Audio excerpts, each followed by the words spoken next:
Hello and welcome to the fourth and final update of the Two Lions. Now, I'm going to address one thing in this video.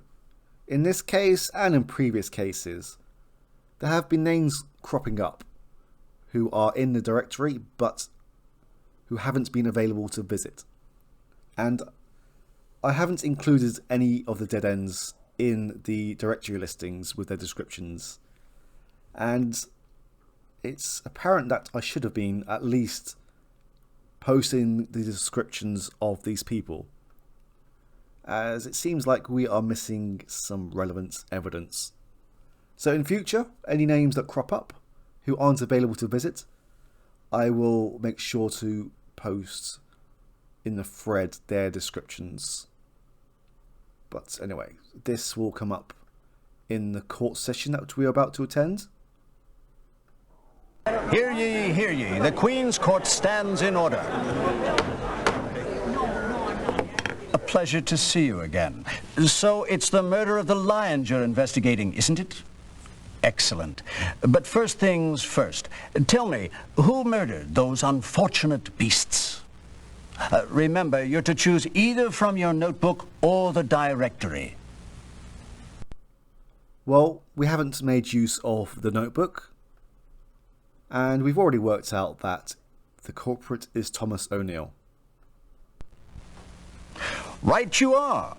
Now tell the court, why did Thomas O'Neill kill the lions? I doubt it was for self-defense, as I believe they were shot in a locked cage. I doubt it was because of jealousy. And even though I believe Barry's wife is called Mary, even though Mary and Olivia wanted Barry to settle down, I doubt they would have killed his investments, really, his animals, his life. It was to retrieve the Oldenburg jewels from around their necks. Good work.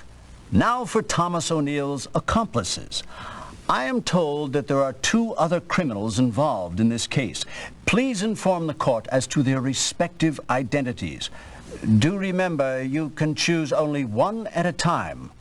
But don't worry, I will inform you if you make an inaccurate choice.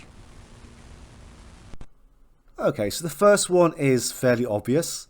We know Barry O'Neill has returned from a trip to Germany as he was on tour with his troupe there. But we also know that Barry had an accident, so he was unavailable.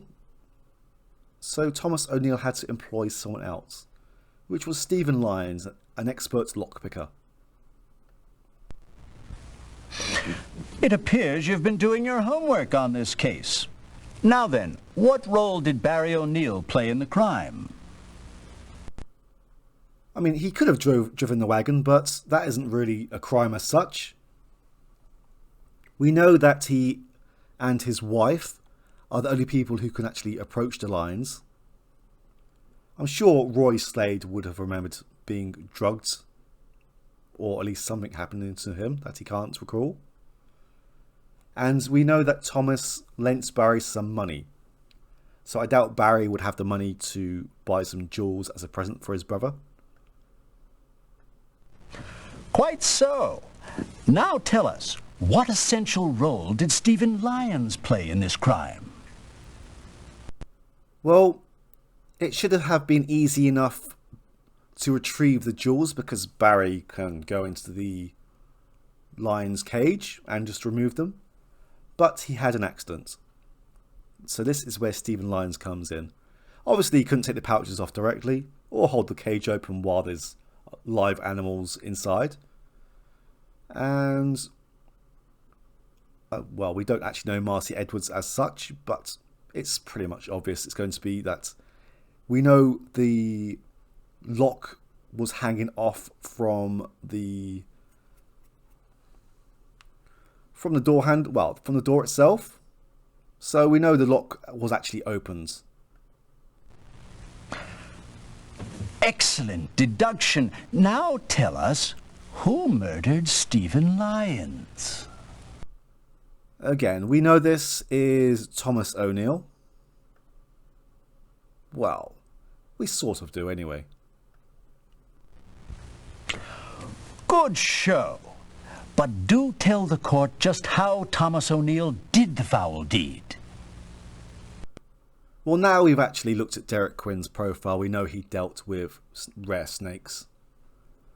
Sir Jasper Meeks also told us that it was indeed poison, but it is a poison that he has never dealt with before.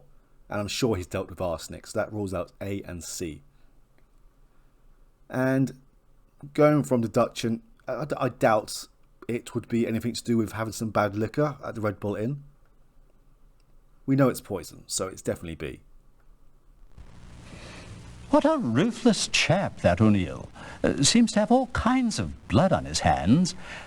Now tell me, why did he kill Stephen Lyons? Again, it's pretty obvious that he doesn't really hate lions, I guess. It's not really cropped up that he has any sort of phobias or any hatred towards them. There's no evidence of blackmail. And I don't think it would be refusal to hand over the jewels, as I'm pretty sure Thomas O'Neill would have taken charge. Lyons was paid to lockpick. But we also know that from the evidence that we do have, Thomas O'Neill, by reputation, would backstab anyone for basically his own profits. So it's probably safe to assume that he killed Stephen Lyons so he wouldn't have to pay him. Double-crossed. Now there's a tale that Lyons didn't live to tell. Good show. You've done a most satisfactory job on this case. Court is recessed. Until the next time, of course. Not bad, I dare say. If we had been right on top of it, we could have cracked the case in less points. But in any event, I'm breathing easier. At least we got our man.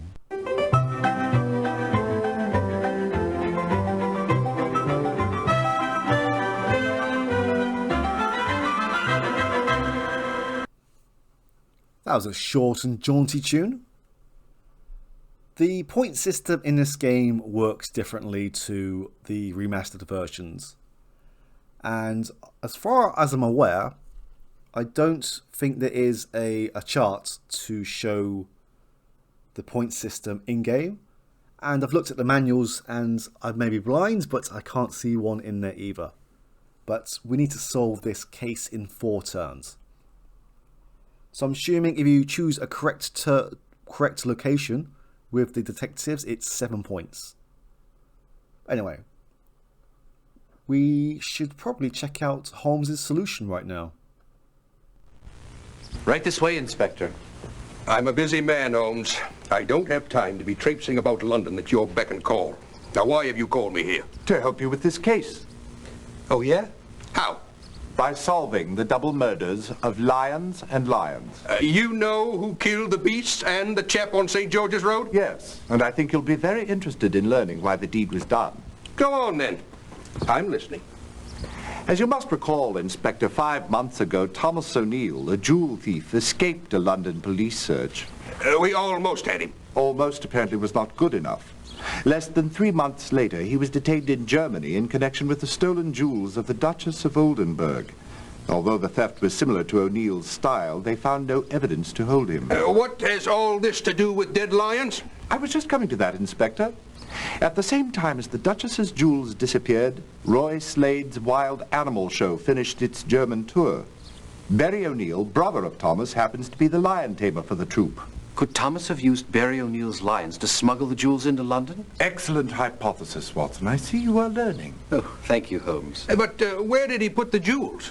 Behind the lion's back molars? No need for anything as deep-seated as that. Leather collars with pouches did the trick. But if the lion tamer put the pouches on, why did Thomas O'Neill have to kill the lions to get them off? Oh, I know that one. Because Barry O'Neill was in hospital with 2 broken legs. Right you are, Watson. And that's why Thomas had to solicit the help of Stephen Lyons.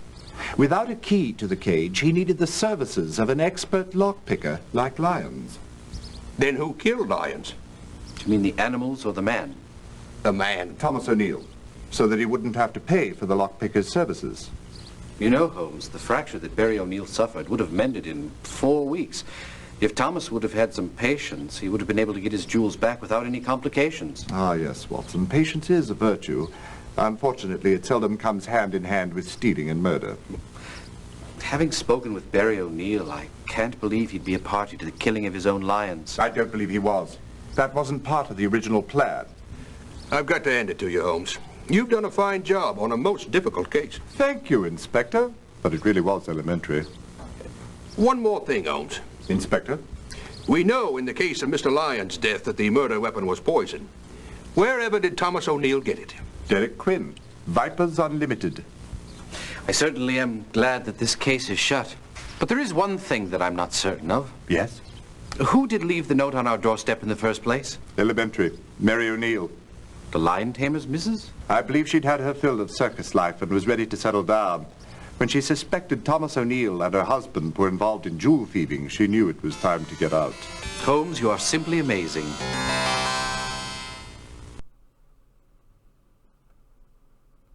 And there we go. Now, initially I had some issues with this case, as I did think it was pretty needlessly difficult. I mean, 4 turns to collect a lot of information. I thought it was a bit much, but looking back at it all, it wasn't too bad. And I will be starting the next case up very soon, which I believe is the pilfered paintings. Anyway, I'm going to leave it here. Thank you for watching and taking part in this case of the 2 lines. I'll see you again soon. Take care. Bye-bye.